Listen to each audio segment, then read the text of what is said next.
ओम गंग गणपते नमः। आप सभी का आपके अपने चैनल पर बहुत बहुत स्वागत है।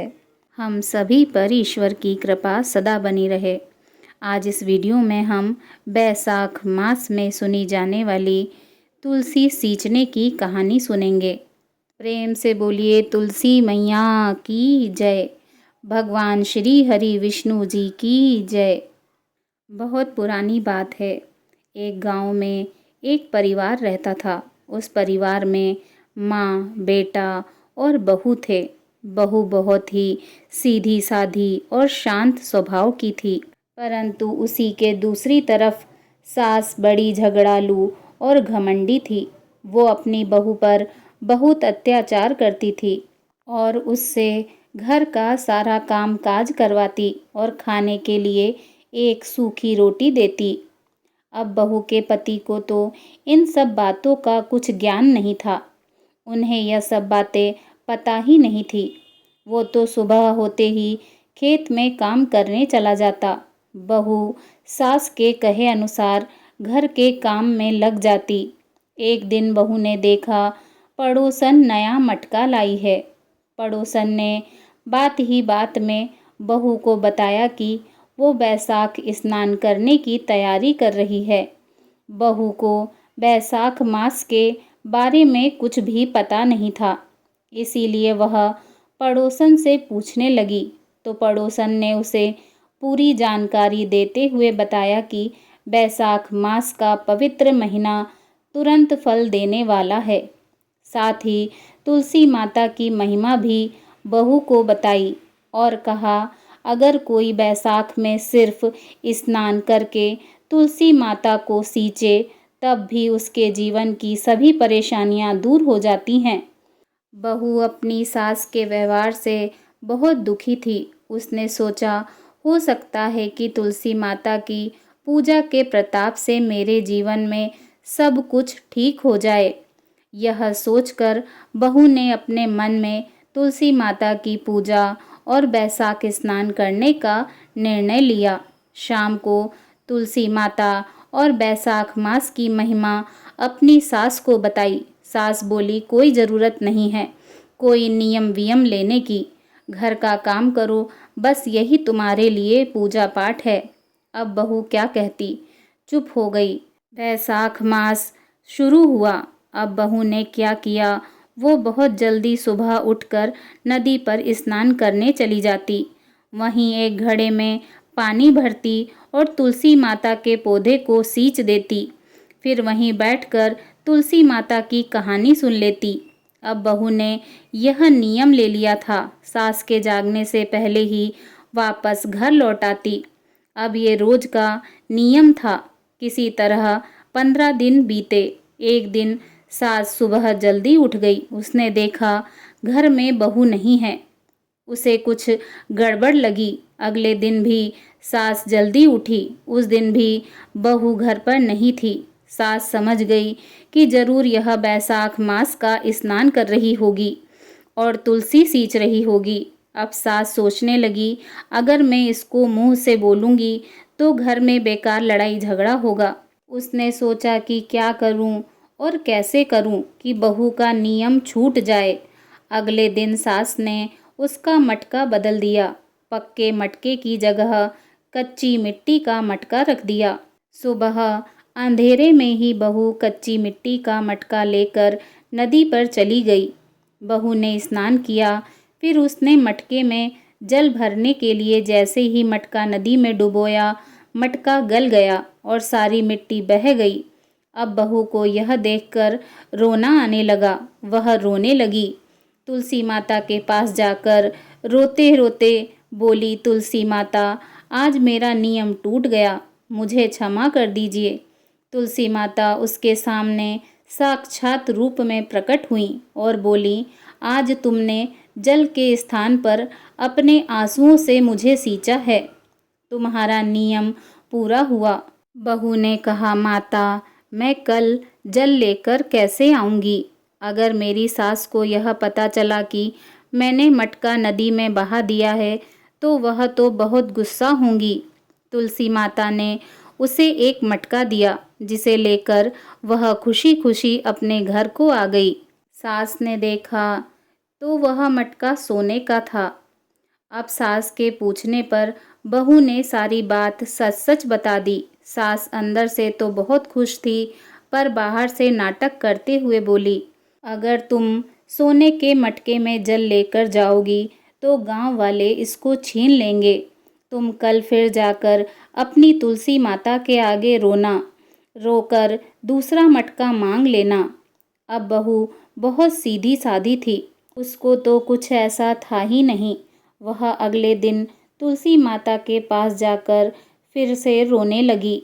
तुलसी माता के पूछने पर उसने सारी बात बता दी। तब तुलसी माता ने उसे एक चांदी का मटका दिया। बहू चांदी का मटका लेकर खुशी खुशी घर आ गई, लेकिन उसकी सास ने उसको भी रख लिया और अपनी बहू से फिर अगले दिन रोने को कहा। अब बहू सास के डर से कुछ बोली नहीं। फिर तुलसी माता के पास जाकर बैठ गई और फिर से रोने लगी। तुलसी माता ने आकर सारा हाल पूछा तो उसने रोते रोते सारी बात बता दी।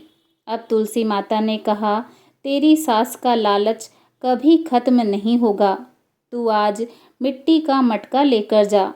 यह कह के तुलसी माता ने उसे एक मिट्टी का मटका दे दिया। बहू जब घर आई तो उसकी सास बहुत गुस्सा होने लगी और कहने लगी, तुम्हारी तुलसी माता के पास क्या सिर्फ इतना ही धन है? जिसके पास कुछ भी नहीं, उसे सींचने से क्या ही लाभ? ऐसा कहकर वह बहू पर बहुत गुस्सा करने लगी, लेकिन बहू ने सास की बात नहीं मानी और जो उसका नियम था वह सुबह जल्दी उठकर उसी तरह करने लगी। पूरे महीने सास से छुपकर नदी पर स्नान करती और तुलसी माता को सींचती रहती। महीना समाप्त होने पे था। एक दिन सास छुपाए हुए अपने दोनों मटकों को देखने लगी तो उसने देखा कि वो दोनों मटके कच्ची मिट्टी के बन गए हैं। यह देखकर तो सास का गुस्सा सातवें आसमान पर पहुंच गया। वह बहू को बहुत बुरा भला कहने लगी। तभी साक्षात तुलसी माता प्रकट हुई और उन्होंने सास से कहा, तुमने लालच और घमंड में बहुत पाप किए हैं, इसलिए सिर्फ तुम्हारे छूने की वजह से ये मटके मिट्टी के बन गए हैं। जैसा बोगी वैसा ही काटोगी। तुलसी माता के प्रताप और कृपा से सास की आंखें खुल गईं।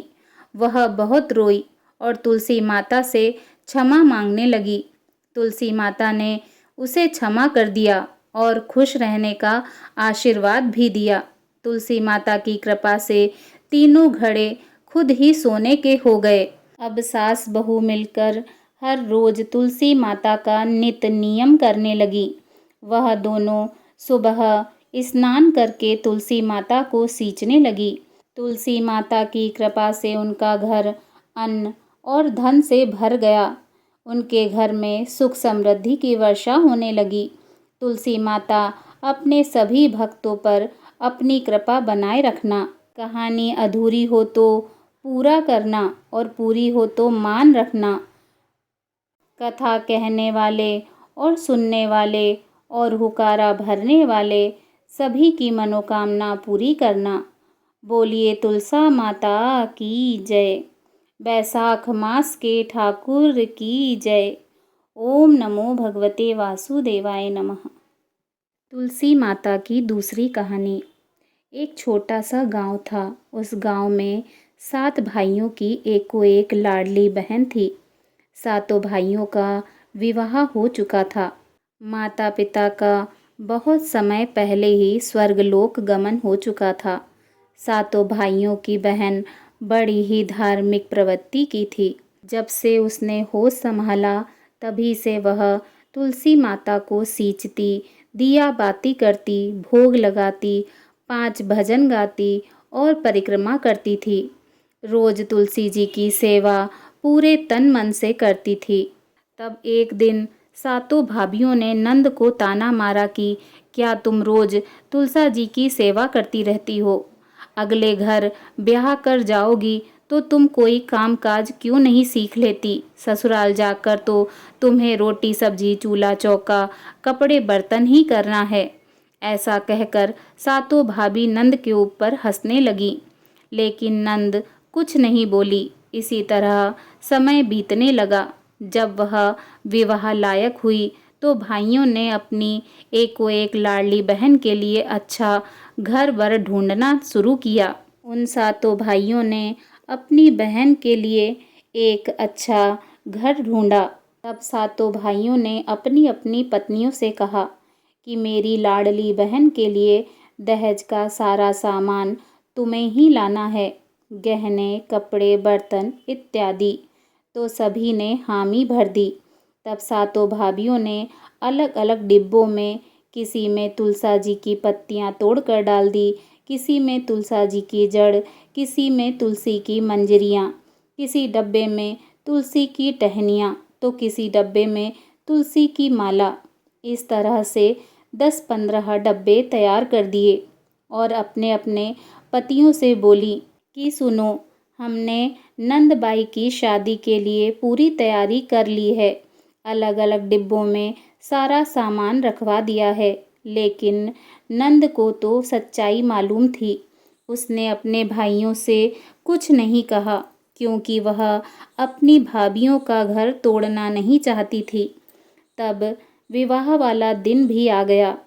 भाइयों ने बहन का खूब धूमधाम से विवाह किया और बहन को ढेरों आशीर्वाद देकर विदा कर दिया।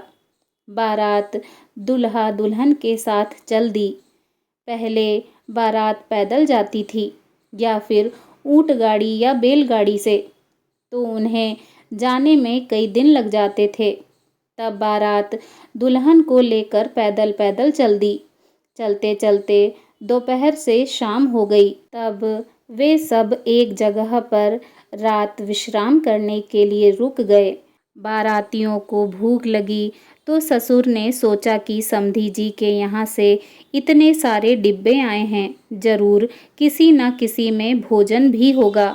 जैसे ही ससुर जी ने एक डब्बा खोला तो उसमें ढेर सारी गरम गरम पूड़ियाँ और आलू की सूखी सब्जी निकली। सभी बारातियों ने स्वादिष्ट भोजन खाया और रात्रि विश्राम किया। सुबह होते ही वे फिर से अपने गंतव्य स्थान की ओर चल दिए। चलते चलते दोपहर तक बारात अपने गांव पहुंच गई। गांव के सभी लोग नई बहू की खूब बढ़ाई करने लगे। जब बहू ससुराल में पहुंची तो सभी ने उसकी खूब बढ़ाई करी। जब ससुराल वालों ने डिब्बे खोलकर देखे तो किसी में गहने, किसी में बर्तन, किसी में रुपयों की थैली, तो किसी में कपड़े, किसी में चावल, घी, गुड़, काजू बादाम निकला। तुलसी के पत्ते, टहनियाँ, बीज, मंजरी, मिट्टी सभी तुलसी माता की कृपा से गहने, कपड़ों, बर्तन और धन में बदल गए हैं। हे तुलसी माता, जैसे तुलसी पूजन का फल आपने सातों भाइयों की बहन को दिया, वैसे हमें भी देना। आपकी कहानी कहने वाले, सुनने वाले तथा हुकारा भरने वाले सभी को देना। प्रेम से बोलिए तुलसा माता की जय। भगवान श्री हरि विष्णु जी की जय। ओम नमो भगवते वासुदेवाय नमः।